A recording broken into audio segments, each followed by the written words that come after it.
We are back, three baseball Michiganers attending Golenbock University. Two of us attending, one of us the professor. The attendees are me, Ralph Tyko, from the Comfortably Zoned Radio Network, and Al Blumkin, the maven from New York. The professor, the third baseball Michiganer, whom we learn from, and sometimes we teach something too once in a while. Alan and I, he learns from us every now and again. A good teacher has to be learning all the time. I say that tongue-in-cheek. He doesn't learn jack from me. Peter Golenbock. Welcome, gentlemen. Thank you. Always a pleasure. Good, because it's not Al's pleasure tonight, particularly, because it's not a topic he really gets into, but I wanted to talk to Peter a little bit about Rotisserie Fantasy League, and you wrote a book about it a while back. We were talking off the air. I wrote one a year for about 5 years, How to Win at Rotisserie Baseball. Oh, and it was revised, and every year. Well, every year was different. We put in the numbers that were to be used by people playing the game in determining what the value of each player was for the coming season, and that's incredibly important because you don't want to ever, bid $32 for a player who's only worth $21. So I had Alex Patent, who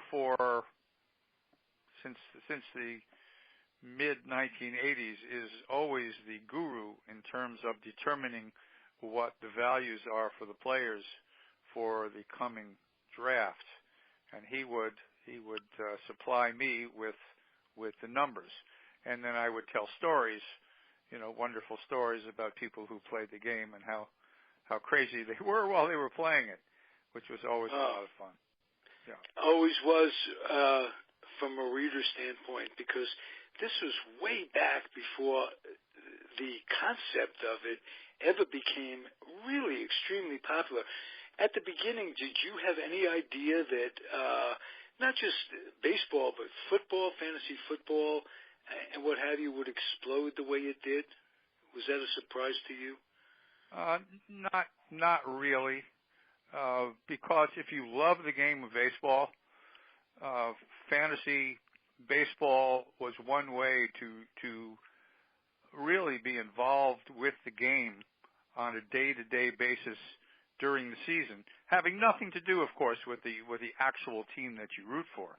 Yeah, Peter, can I ask you one question? I've always wanted an answer for a long time. Do you think that the advent of free agency was the trigger for this? No, I think Daniel Okrent and his boys, just cleverness. They came up with the idea that at the beginning of the season, a league would have 12 teams, and each team would pick 14 hitters and 9 pitchers. And the same way that Alexander Cartwright determined that bases should be 90 feet apart, Daniel Okrent and the boys determined that each team should get $265 to spend on the 14 hitters and the 9 pitchers. So that's an average of about, say, $12 a piece. And it's something like playing the stock market. I mean, you bid on 2 catchers, a first baseman, a second baseman, a shortstop, a third baseman, a middle infielder, a corner infielder, 4 outfielders, and a DH. And then there are 9 pitchers. And there are 8 categories, the way we play it in our league. The categories are batting average, home runs, RBIs, and steals for offense. And in some leagues, they have strikeouts, they have total bases. Some leagues have, as many different categories as you can imagine. But ours only has 4 runs scored in some leagues. Ours only have the 4. And in ours, we have 4 pitching categories, and those 4 are wins, saves, earned run average and something called ratio. And what ratio is the number of hits and walks divided by 9 innings of pitching. So those I think they call it whips now. Whip. Yes, walks, hits, inning pitch. We've called it ratio since 1984. So they now call You're so far ahead of the game, Peter. I didn't get into it until 1990, and I thought I was a pioneer. Well, this is the American Dreams League is the oldest American League rotisserie team in the country. It started 1 year after Danny Ogrent's original National League which I believe started in 1981. And theirs was a National League, and they decided the next year to have a National League and an American League. And then what happened very soon thereafter, most of these fellows determined that it was just too much work to be in 2 different leagues.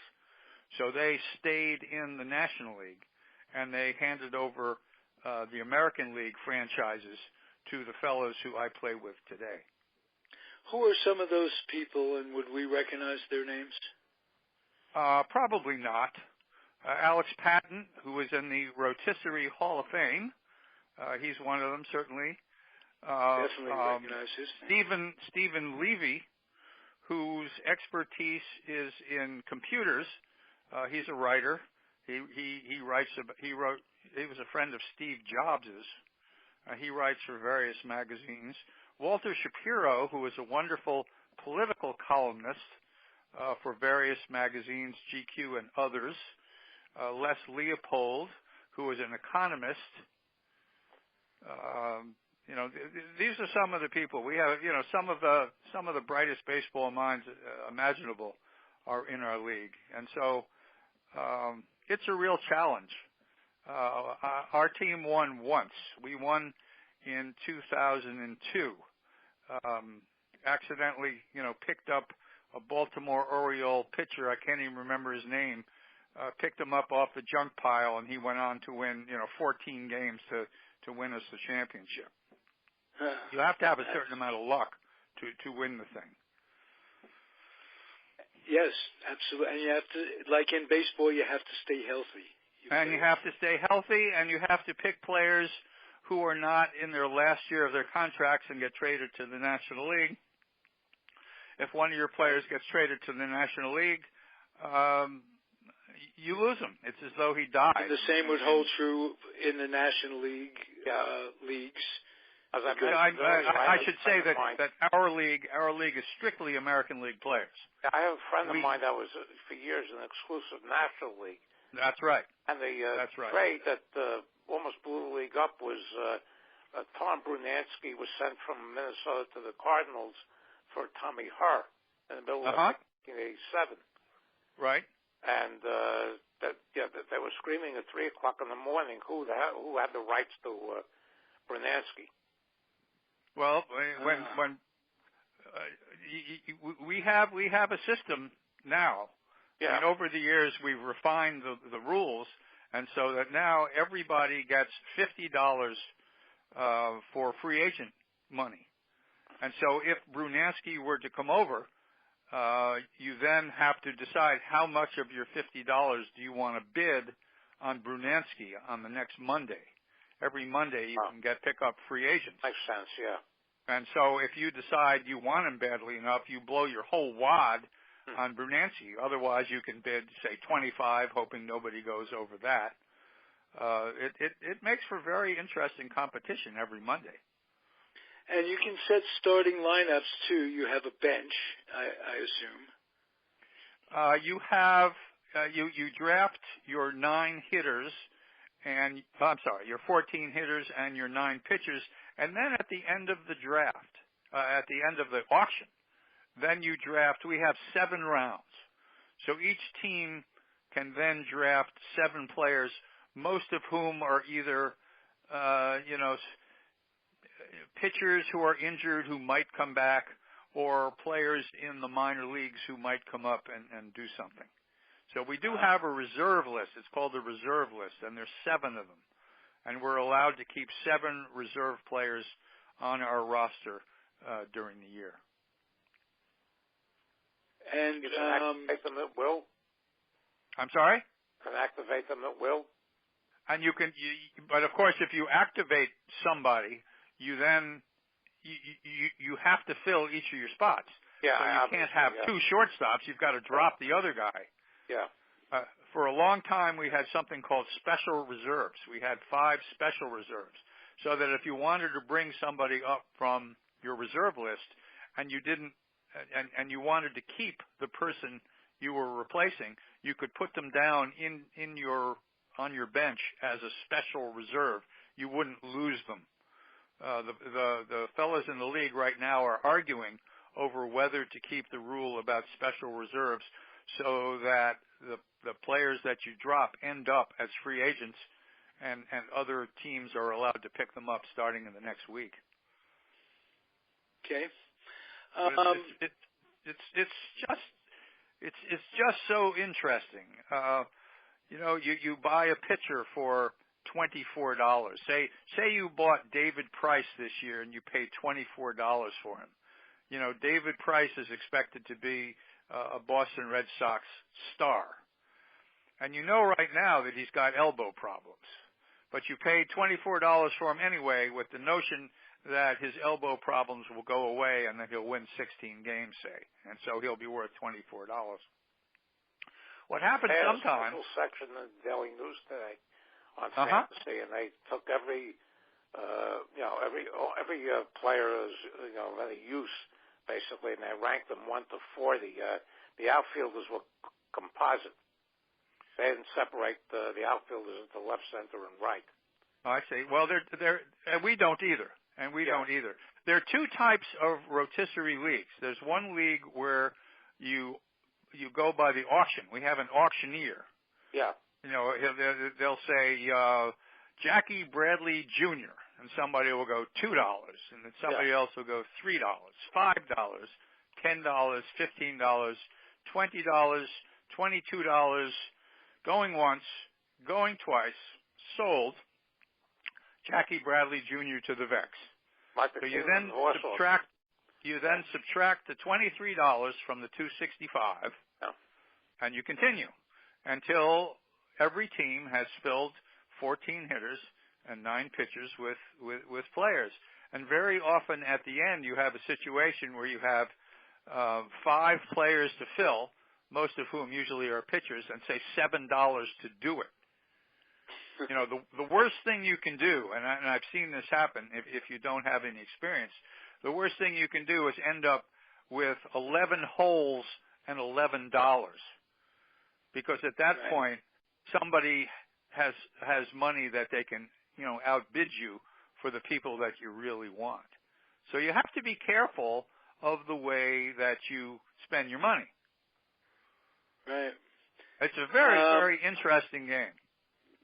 If I had to make a suggestion from my experience, spend your big bucks on middle infielders that can hit, because that's a good idea. There are very few of those, and you could always get an outfielder for relatively the same price. That's very true. We paid $24 for Tulowitzki last year. The 2 best middle infielders are Altuve and Francisco Lindor. Well, those 2 people are $30 players. Yeah, those are the cream of the crop players, and they're going to go. I think who was the first fellow you mentioned Altuve, from Houston? Altuve is absolutely great. Yeah. Altuve went for $34 last year. Altuve went for $34 last year, and that's really quite something. Over the years, he's got power, he's got speed, he's got average, and again a middle infielder. Yeah. Oh yeah, no 2 ways about it. And I think the fellow who owns him is going to keep him again this year. But it's interesting the value of these people. The most valuable player that we've had since the early 1980s was Rickey Henderson. Every year, Rickey Henderson would go for $50, which was amazing because Henderson, all by himself, could win a steal category. He was like Jackie Robinson. I mean, I was fortunate but enough. Better. His numbers were better. I mean, I don't think Jackie ever stole really more than 25 bases in a year. Oh, the best. Well, it wasn't a stealing. It wasn't a stealing. Look at the power. You couldn't really steal a lot when you had Hodges and Snyder and Ferrillo. Right.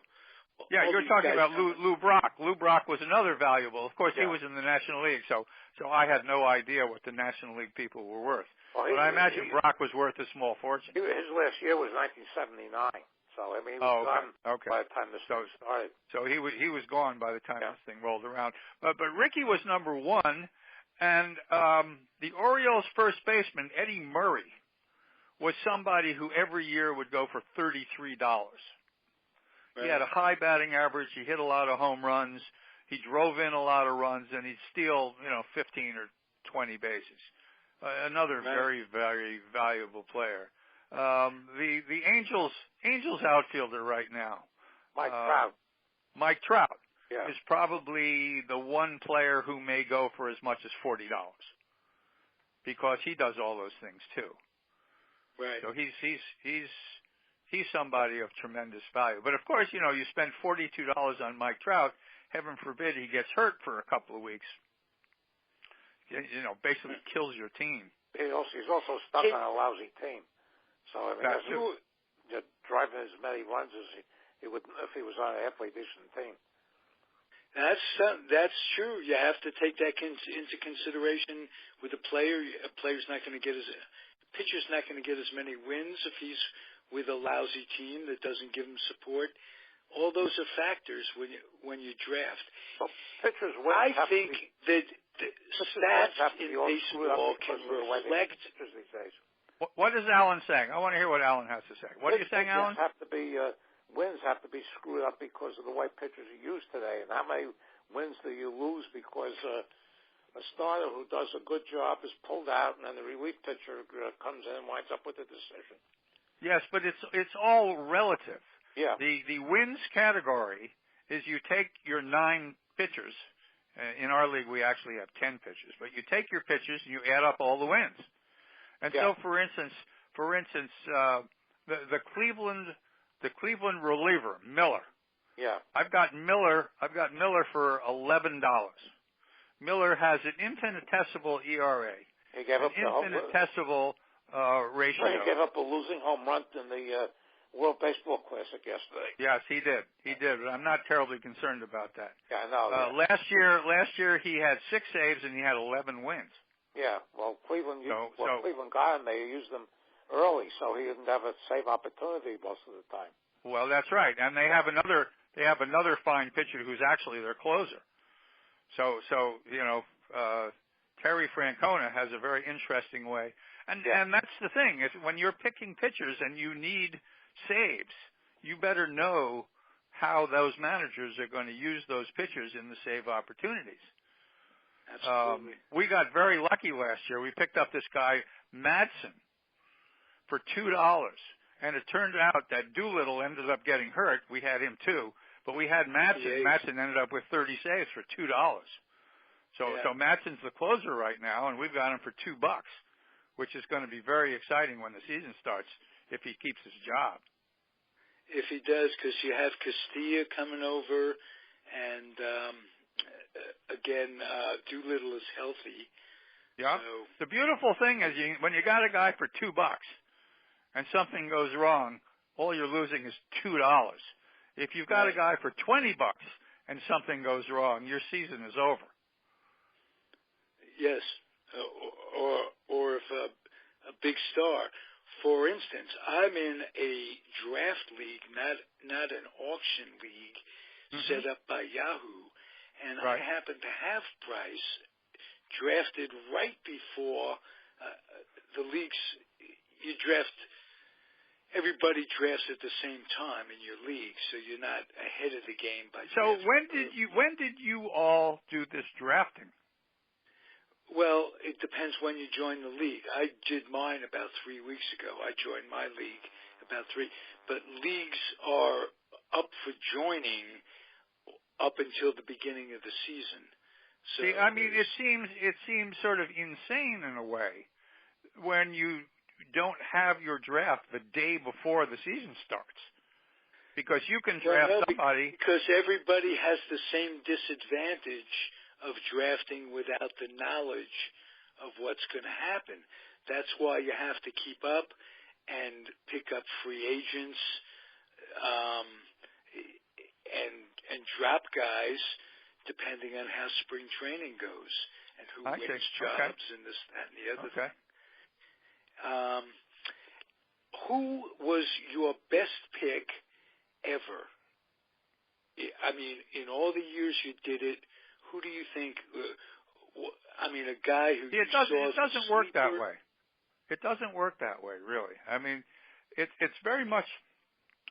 It's going to sound odd. Well, let me say it differently. Where did you get the most bang for your buck?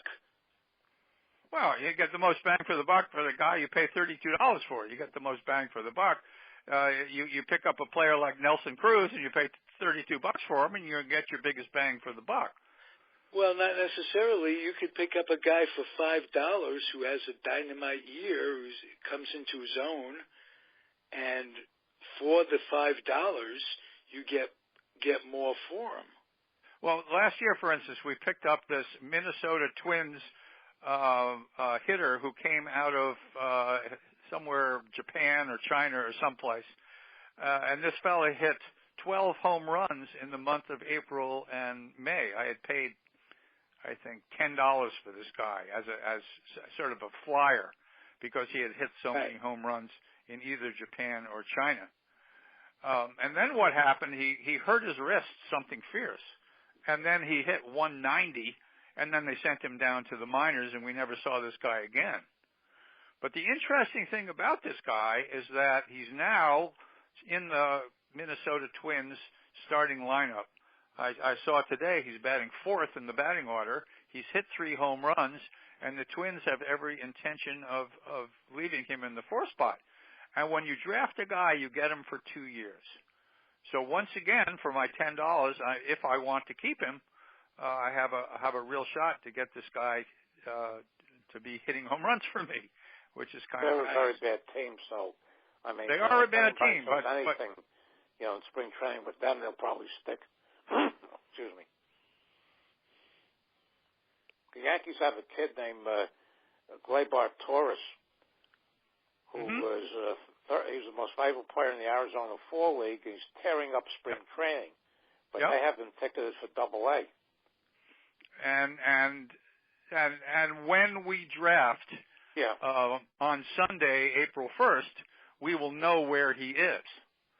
And if he ends up in AAA, then after the player auction is over, one of the early teams, I'm sure, is going to take the opportunity during the supplement drafting to take him with the hope that somewhere during the season he'll come up and play.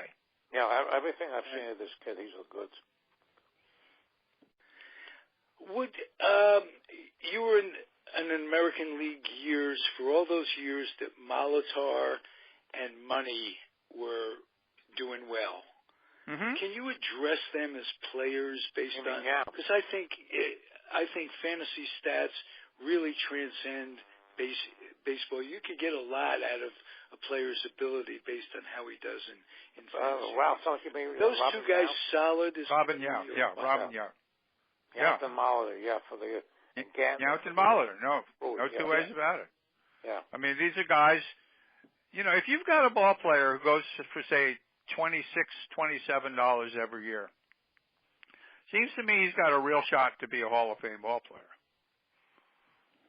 That's a valuable player. That is. You know what I get out of this thing? I'm matching my wits with, say, whatever team I root for, be it the A's or the Mets or with Alderson or Cashman.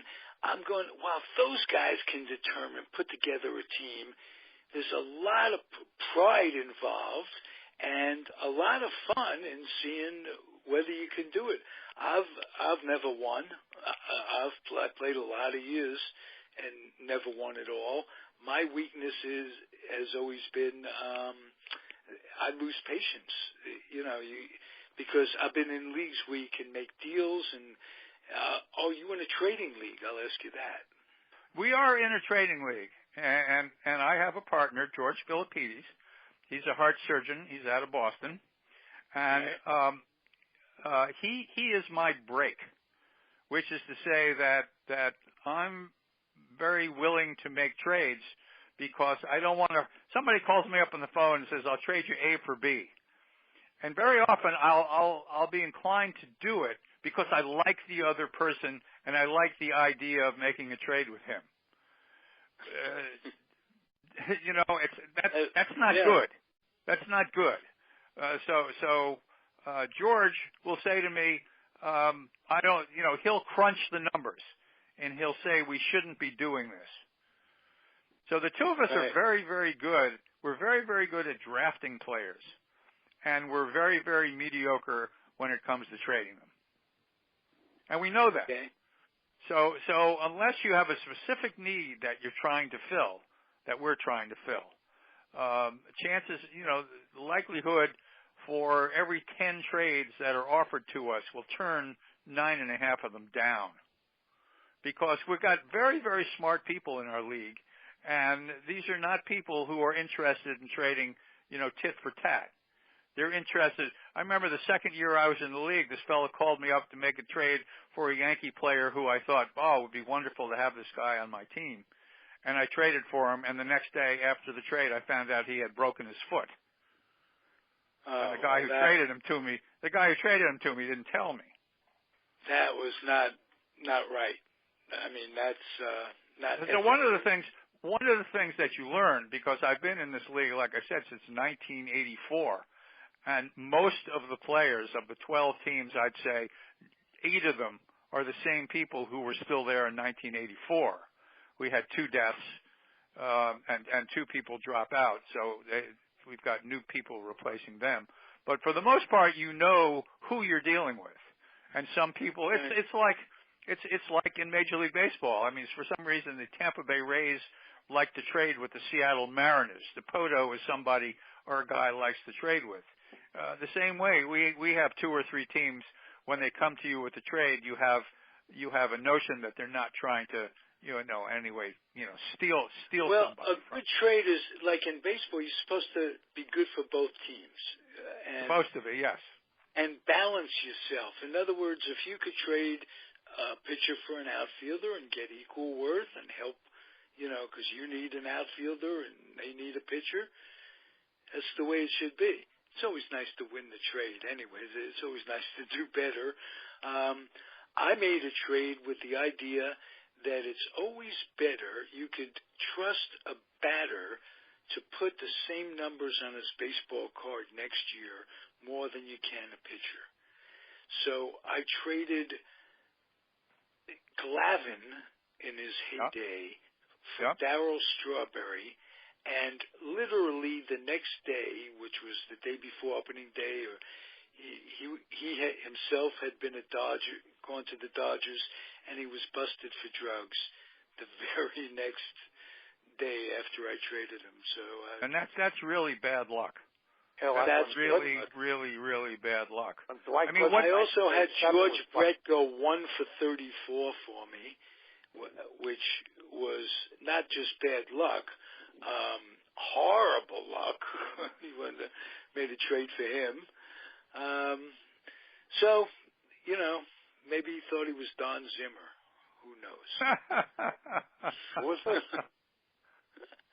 George Brett. George Brett I was talking about. Oh, wow.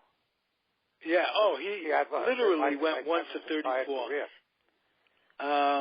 No, I know, but this was, I could almost, this was like 1993, something like that. I think that was his last year.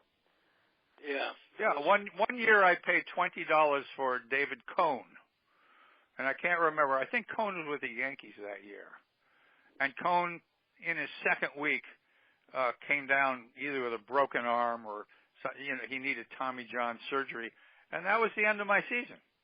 Right. That's just it. It ends just that quick. And yeah, it was the end of the Yankee season, too. Yeah. My season would have ended after getting Price when he was looking to Frank Jobe or whatever. But they said that that he may need just some rest. I think it's a precursor to Tommy John oft times. But it's sort of a crapshoot.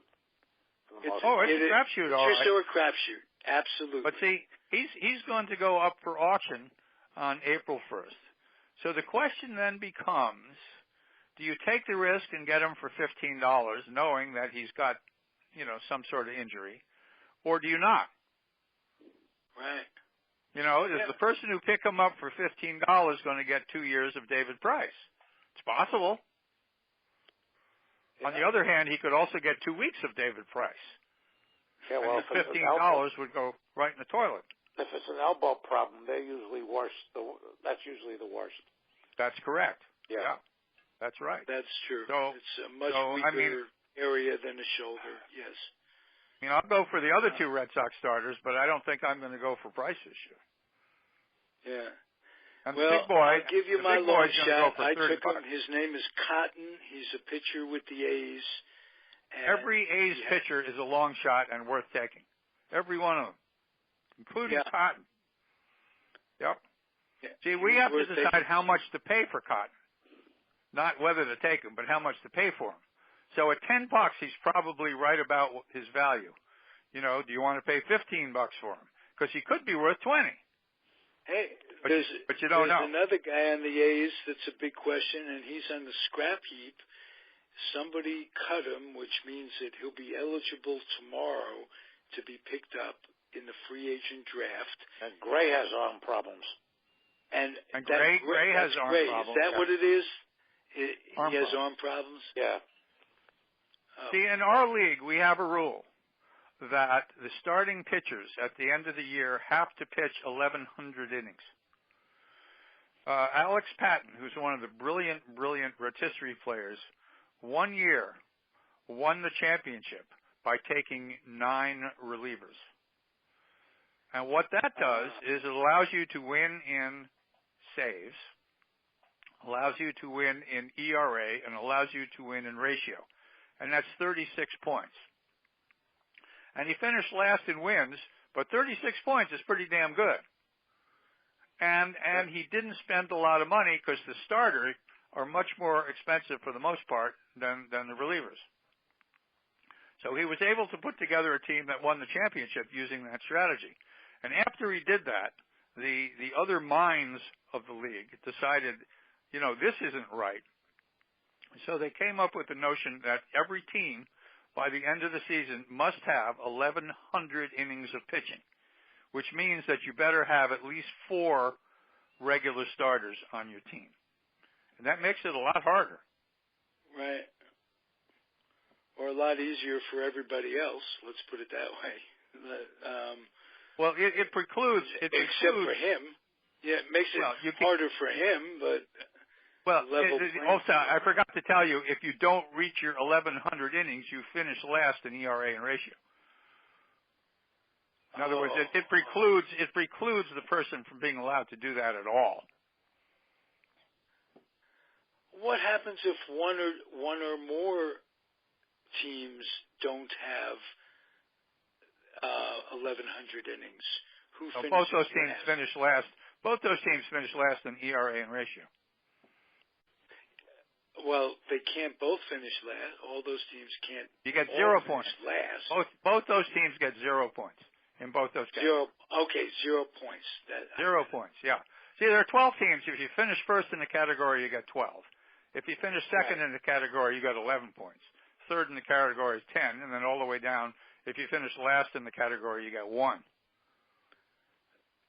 That's basically how it is in standard rotisserie league. Right. That's exactly right. Yes.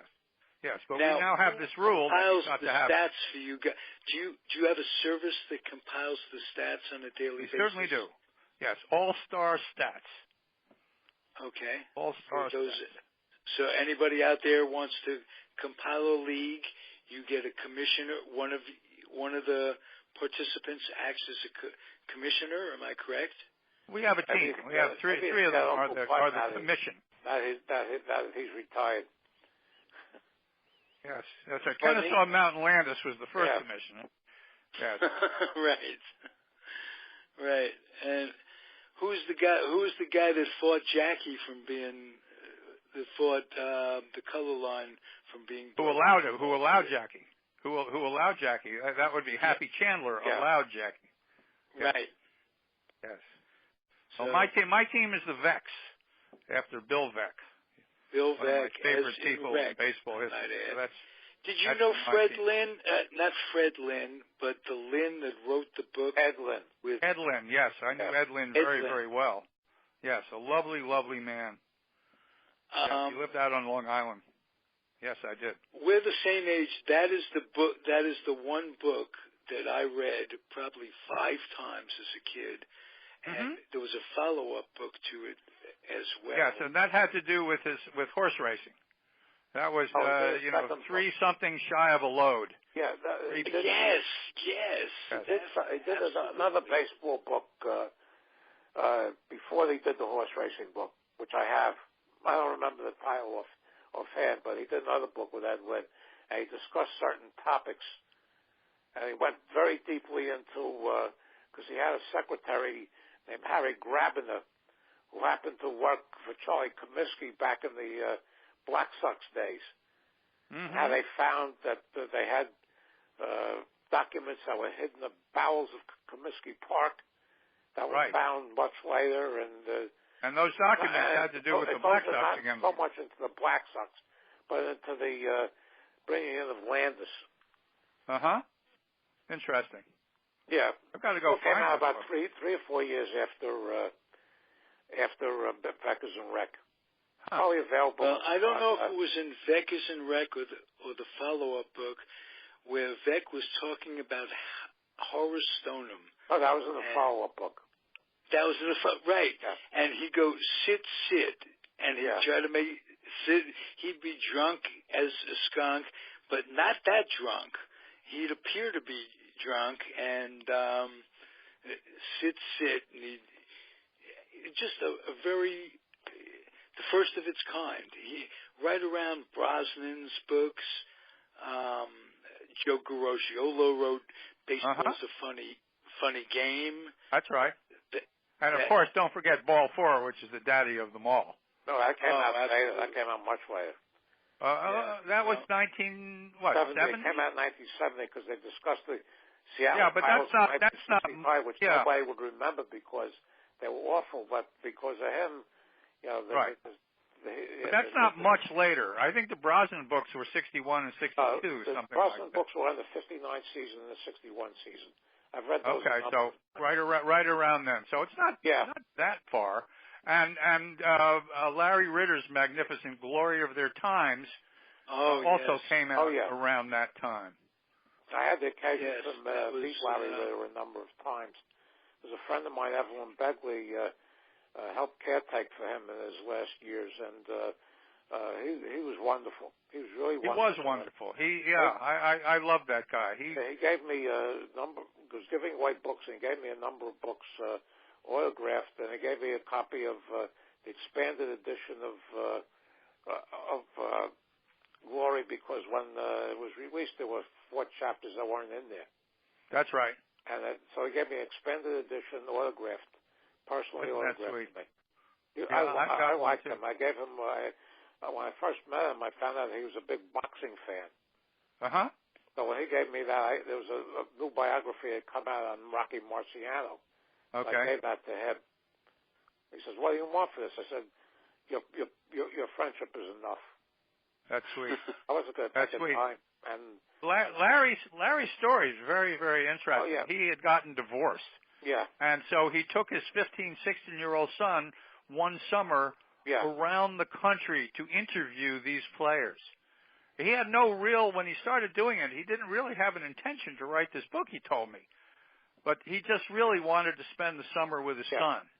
So they went around and found these great players from the 1900s and 1910s And then when he got home with all this material, the players kept calling him on the telephone, when's the book coming out? And so he felt that he had this sort of obligation to them, which was wonderful, because I still think, to me, the glory of their times is the Bible. Oh, yeah. Of all the baseball it's still rated, because when we did a book survey at Sabre, I contributed to about 35 years ago, I put Glory's number one. Ah, me too. Me too. Right. Glory's one. Well, and I consider all those four books that we two. talked. I consider those books that we talked about to be showstoppers. Oh yeah. That's how I look at it, like a musical, like a song in a musical that stops the show. Got to tell you, Peter Golenbock, I tell you, Dynasty was right up there with the showstoppers. I'm going to ask you a question based on people calling Ritter back. Can I tell you a Larry Ritter story? A quick Larry Ritter story? Yeah, go ahead. Okay. I got a message through Evelyn Begley from him one day because there was a book that had come out by an author named Clifton Blue Parker on the Wayner brothers. So Larry was very upset because he thought he didn't give credit. So Evelyn gave me his email. I sent him an email. Larry, on page so-and-so of the book, he said that he would not have been able to do this without your chapter in Glory on Paul Wayner and Donald Hogner's chapter on Lloyd Wayner in one of the later books. So Larry thanked me and said he was very relieved to hear that. So I took that as a high praise, Yeah, very nice. Very, very nice. That is. Let me continue this question, if you guys will, to Peter. Who with the Yankees, if anyone, kept in touch, was happy, was particularly grateful that you told their story, that they told you, but you have a way with words, as you well know. Who kept in touch that way, and what circumstances were involved? Well, Moose Gowan certainly was one of them. I did a couple of TV shows with the Moose. Tell me something about him, because he really was awesome. I mean, if he hadn't hurt his back, this guy was the meat of the lineup to protect these guys before Maris came along. Yeah, Bauer and those guys. Moose was something else. Tell me something about Moose that I can remember. He was a very straight-laced guy. I think the heartbreak, of course, was that somebody was having an affair with his wife at the time, right, which made him very, very unhappy. And the other baseball players were forever cheering the poor guy up. But despite all that, he'd hit 30 home runs a year and drive in 100 runs. And but he was a very straight-laced guy. A lot of those Yankees were very, very straight-laced guy. Hank Bauer could not have been more straight-laced as a ball player. Hank Bauer and Yogi Berra had both shown up on D-Day with guns. They were attacking the beaches on D-Day, for crying out loud. Gene Woodling, incredibly straight-laced guy. Tommy Henrik, an incredibly straight-laced guy. But you asked me which of the people who appreciated Dynasty more than anybody else, and the person who appreciated it more than anybody else was Billy Martin. And I know that because when I wrote Dynasty, which came out in 1975, it was the only book that I ever intended to write. I was working for the Bergen Record, and as far as I knew, I was going to spend the rest of my life as a newspaper editor. And so I'm working at the Bergen Record. I've moved to the copy desk. I'm now the assistant night news editor, and I get a call from Billy Martin's agent. Billy Martin wants you to write his book with him. Do you want to do it? And, of course, I did. And the reason he wanted me to do it was because in Dynasty I had said that Billy was as an important a person to the Yankees as Mickey Mantle and as Whitey Ford. And nobody had ever said that about Billy before. So that's why he wanted me to do the book. And, of course, that agent had one other client, and that other client was Sparky Lyle. Sparky Lyle's book became The Bronx Zoo, and Billy's book became number one. So within a short period of time, I had 3 books and 3 New York Times bestsellers.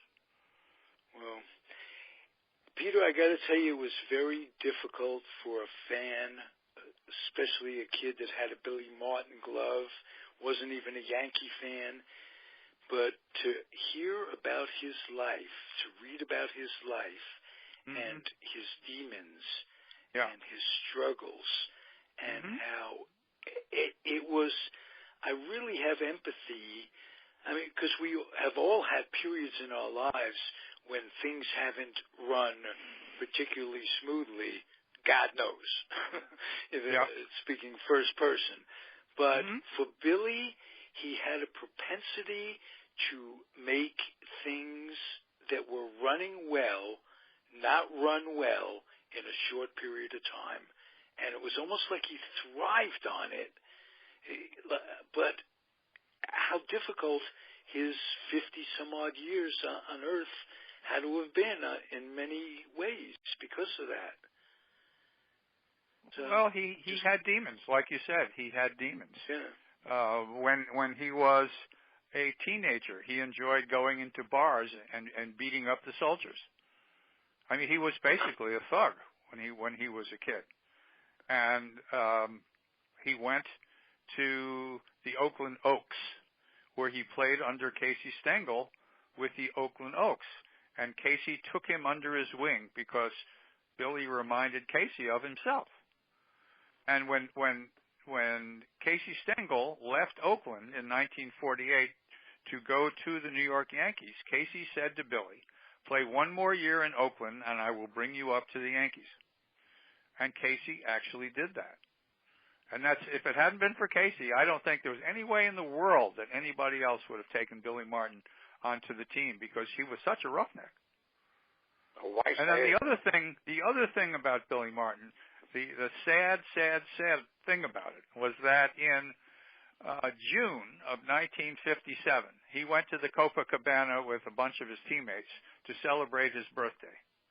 And during that evening, Sammy Davis Jr. was the entertainment, and the Yankee table was sitting next to this table of very drunk Italian bowlers who began screaming racial epithets at Sammy Davis Jr.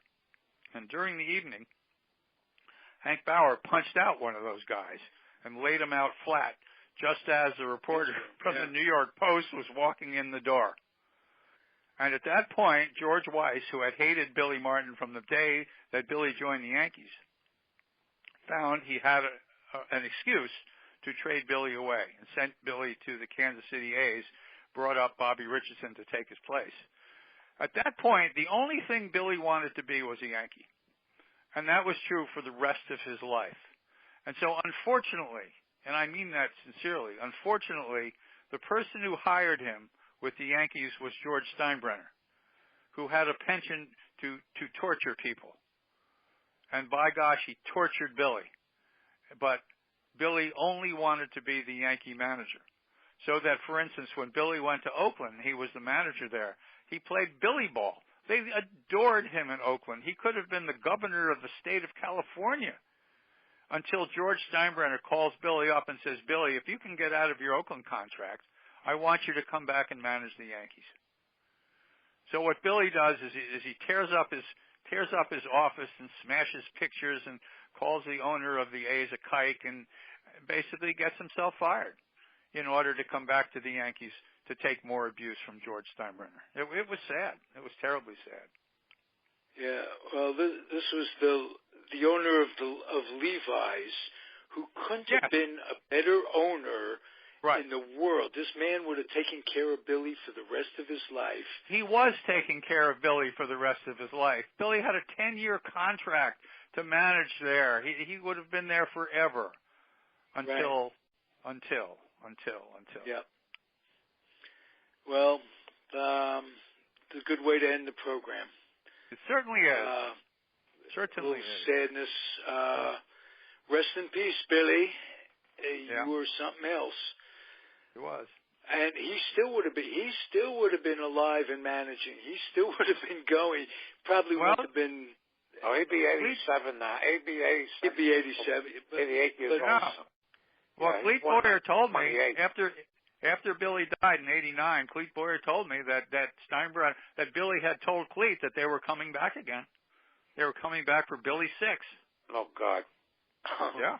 Yeah. So they brought it back when they fired Yogi in '85 after 6 years. That's right. That's right. That's exactly right. I know it.